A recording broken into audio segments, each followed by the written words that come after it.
Hi, I'm Elisa. Welcome to day 106 of our 365-day Bible reading plan. Today's reading is titled Solomon and the Queen of Sheba. We'll be reading 1 Kings chapter 10, verses 1 through 15 in the New Living Translation. When the Queen of Sheba heard of Solomon's fame, which brought honor to the name of the Lord, she came to test him with hard questions. She arrived in Jerusalem with a large group of attendants and a great caravan of camels loaded with spices, large quantities of gold and precious jewels. When she met with Solomon, she talked with him about everything she had on her mind. Solomon had answers for all her questions. Nothing was too hard for the king to explain to her. When the Queen of Sheba realized how very wise Solomon was, and when she saw the palace he had built, she was overwhelmed.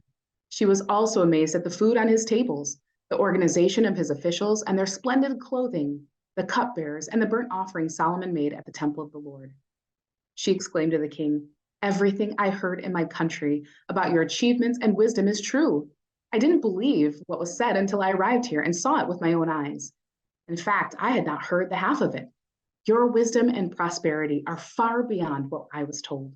How happy your people must be. What a privilege for your officials to stand here day after day, listening to your wisdom. Praise the Lord your God, who delights in you and has placed you on the throne of Israel.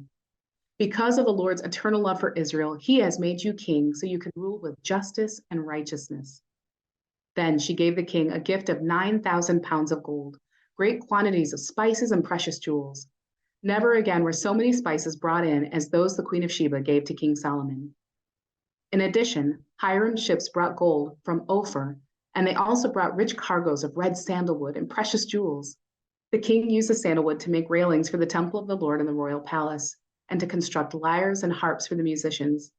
Never before or since has there been such a supply of sandalwood. King Solomon gave the Queen of Sheba whatever she asked for, besides all the customary gifts he had so generously given. Then she and all her attendants returned to their own land.